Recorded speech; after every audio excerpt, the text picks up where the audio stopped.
Good morning दोस्तों।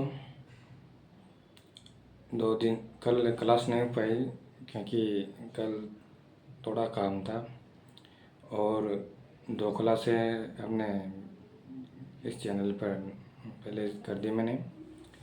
आप दोस्तों का जो प्यार मिल रहा है वो काफ़ी सराहनीय है। इस छोटे से चैनल को आप धीरे धीरे प्रयास बढ़ रहा है, ग्रोथ कर रहा है अपना चैनल। और जैसे मैंने कहा था कि अपने इस चैनल का व्यू बढ़ाना है, जैसे अपना चैनल 150 करना है तो हो पाया।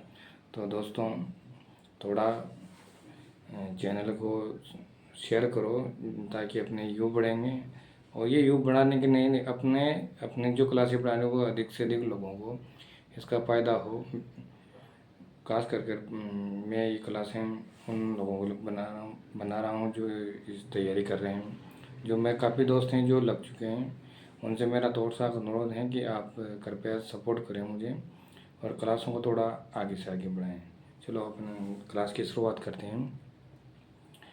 कि हो गई हैं पीर पर्वत से पिघलनी चाहिए, हो गई हैं पीर पर्वत से पिघलनी चाहिए। अब तो इस हिमालय से कोई गंगा निकलनी चाहिए, अब तो इस हिमालय से कोई गंगा निकलनी चाहिए। दोस्तों जब किसी भी चीज़ में काफ़ी समय हो जाते हैं तो उसका परिणाम आना यानी सफलता मिलना बहुत ज़रूरी हो जाता है। और हमारे देश के पूर्व राष्ट्रपति और जाने माने वैज्ञानिक डॉक्टर APJ अब्दुल कलाम साहब ने कहा है कि अगर आपको सूर्य की तरह चमकना है, अगर आपको सूर्य की तरह चमकना है तो सूर्य की तरह तपना सीखो, यानी वैसा संघर्ष करो जैसा आप चाहती हो। तो मैं ज़्यादा इस बात में आगे नहीं बढ़ते हुए आज एक छोटा सा टॉपिक लाया हूँ जो है मतलब छोटा सा, ज़्यादा बड़ी क्लास नहीं होगी, बहुत छोटी प्यारी क्लास होगी। लेकिन ये क्या है कि मतलब कंसेप्ट है एक छोटा सा, जैसे अपना प्रतियोगी दौर में ऐसा क्वेश्चन आ जाता है तो उसको थोड़ा सा उसको अंतर नहीं कर पाते कि क्या चीज़ें। 3 चीज़ें हैं, एक तो है बांगर, एक है खादर, बांगर हैं, एक है खादर हैं, एक है बाबर। तो ये 3 हैं, ये नदी के हैं। तो जैसे अगर जैसे फर्स्ट ग्रेड में ज्योग्राफी में है ये तीनों। तो ये है नदी अपरदन के द्वारा ये बनती हैं ये। तो जैसे नदी जब जैसे अपन उदाहरण लेते हैं गंगा नदी का। गंगा नदी अगर जैसे हिमालय से नीचे उतरती हैं तो वह अलकनंदा और देवप्रयाग में वह मिलते हैं और वहाँ से गंगा के नाम से जाने जाते हैं, अलकनंदा वहाँ से। और वहाँ से फिर आगे जब नदी जब पर्वतों से जैसे मैदानों में उतरती हैं तो नदी अपने साथ बहुत सारी अपरदन के साथ बहुत सारी जैसे मोटे मोटे कंकड़ ये लाती हैं। तो जो पहले जो बनेंगे उनका भांवर, यहाँ पर क्या है, नदी बड़े बड़े अपने साथ बड़ी बड़ी चट्टानें लेकर आती हैं। और नदी जैसे ही मैदान जैसे ही पर्वतों से मैदानों में आएंगी तो यहाँ नदी का जल मतलब नहीं दिखेगा, क्योंकि बड़े बड़े चट्टान वहाँ पर हो जाएंगी तो नदी वहाँ पर एकदम लुप्तप्राय हो जाती हैं।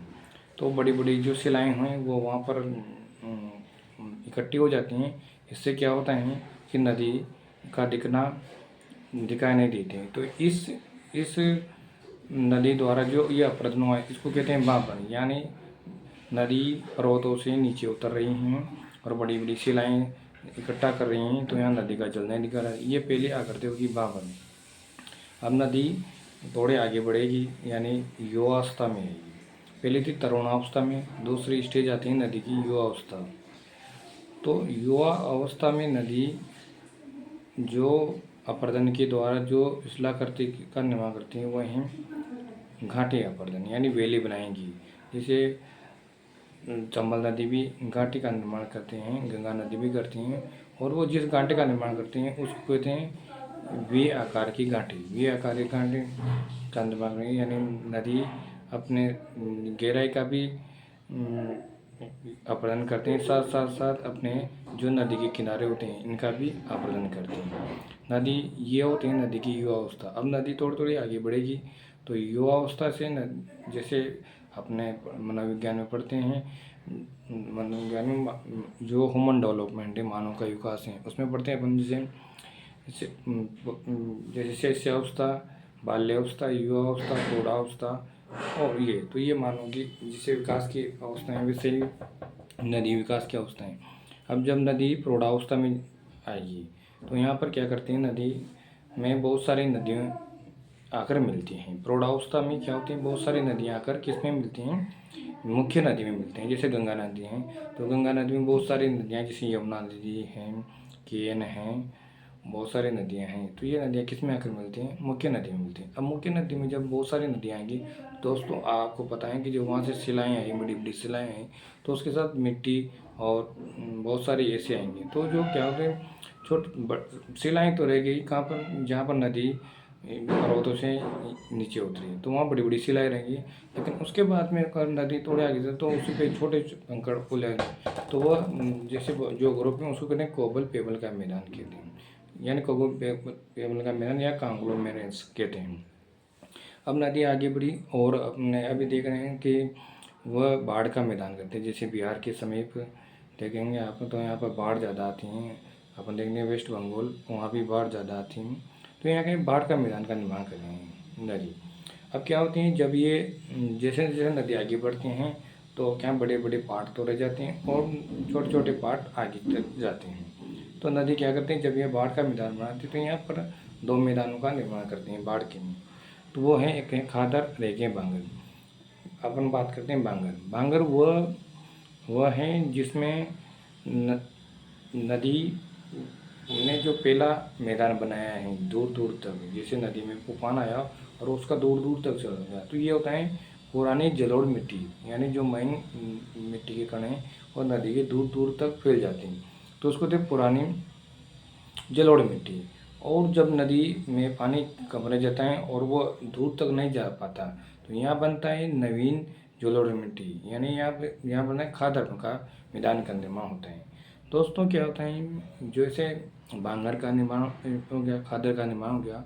अब क्या होता है, नदी में जल कम रह जाता है और ये दूर तक नहीं जाता पाए, तो इनके बीच में एक मध्य रेखा बन जाती है, उसको कहते हैं खोल। खोल का निर्माण होता है खादर और बांगर के बीच, जो अवरोधक बन जाता है या जो विभाजन होता है उसको अपन क्या कहते हैं, खोल कहते हैं।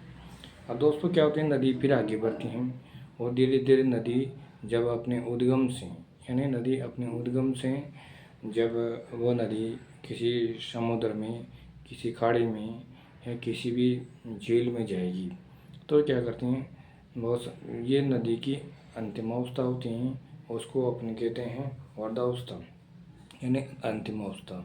दोस्तों ये जो मैं बता रहा हूँ ये फर्स्ट ग्रेड में भौतिक भूगोल में नदी चक्र में आता है, लेकिन ये क्या है, ये फर्स्ट ग्रेड में नहीं, सेकंड ग्रेड में इसको पूछते हैं। और जैसे रेट की कोई तैयारी कर रहे हैं तो लेवल सेकंड, लेवल फर्स्ट में भी ऐसे क्वेश्चन अपने को देखने को मिले हैं। मैंने भी एग्ज़ाम दिए हैं और ये क्वेश्चन आए हैं। और ये उस टाइम क्या है कि अपन इसको अंतर नहीं कर पाते हैं क्या अंतर है, पर ये अपने वहाँ पर क्या है एग्ज़ाम हॉल में परेशान कर देते हैं। इसीलिए मैंने भी इस अनुभव से गुजरा हुआ हूँ, इसलिए मैंने ये छोटी सी क्लास बनाई है कि अपने इसको बनाएं। तो दोस्तों एक छोटी सी क्लास थी, इसमें अपने तीन चीज़ें देखी। एक देखी अपने बाबर का मैदान, उसके बाद अपने कांग्लोमेरेस यानी कोबल पेबल का, उसके बाद नदी जब अपनी प्रौढ़ावस्था में आती हैं तो यहाँ पर दो बाढ़ का मैदान का निर्माण कर रही हूँ और यहाँ पर जो बांगर और खादर का निर्माण कर रहे हैं। इसके बाद नदी जीर्णावस्था यानी अंतिम अवस्था में जाती है तो वहाँ पर डेल्टा का निर्माण करते हैं, यानी नदी अपने साथ जो अवसाद लाती हैं वो नदी समुद्र में गिरने से पहले वो अपने क्या है छोटे छोटे डेल्टा, जैसे गंगा नदी का डेल्टा है, जैसे ब्रह्मपुत्र का डेल्टा है, तो अलग अलग हैं। तो दोस्तों आज इतनी सी छोटी सी क्लास हो पाएगी और मैं आपसे अनुरोध करता हूँ कि जिस तरह अपन दीपावली पे दीपक जलाकर अंधकार की जगह प्रकाश लाते हैं, वैसे ही ये एक छोटा सा प्रयास है मेरा। मैं चाहता हूँ वो जो गांव में बैठे हैं या जैसे 11वीं के लड़के हैं उनको भी ये थोड़ा सा फ़ायदा हो दोस्तों। और मैं भी क्या है कि थोड़ा सा मेरा भी कंसेप्ट क्लियर हो जाता है, इसलिए मैं ये छोटी छोटी क्लासेस लाता हूँ दोस्तों। अभी अपने पास इतने पर्याप्त संसाधन नहीं हैं, पर मैं कोशिश कर रहा हूँ इसमें। अगर आप रुचि दिखाते हैं और मेरे चैनल को काफ़ी अधिक सपोर्ट मिलता है, सब्सक्राइबर व्यू बढ़ते हैं, तो मैं आपसे वादा करता हूँ कि इसमें अपन थोड़ा और मैं सोचूंगा। और इसमें जैसे कि पे थोड़ा सा बैठ कर मैं इसके बारे में विचार करूँगा, लेकिन चैनल का विकास हो, ज़्यादा से ज़्यादा सब्सक्राइब बढ़ें, तो उसके बाद मुझे भी थोड़ा सा मनोबल बढ़ेगा दोस्तों। मैंने कल एक पिछली क्लास में ही बोला था कि आप मुझे टॉपिक दें, लेकिन पिछली बार भी किसी ने टॉपिक नहीं दिया। तो थोड़ा अच्छा है कि आप मेरी मेहनत की प्रशंसा करते हो, लेकिन मैं चाहता हूँ कि आप मेहनत की नहीं, मुझे आप कोई टॉपिक दो तो मैं उसके बारे में मतलब क्लास 1-2 दिन बाद हो जाए, लेकिन उसको मैं भी पढूं और आपके सामने लाने का प्रयास करूं। मुझे आशा नहीं, पूर्ण विश्वास है कि आप मुझे सपोर्ट करेंगे।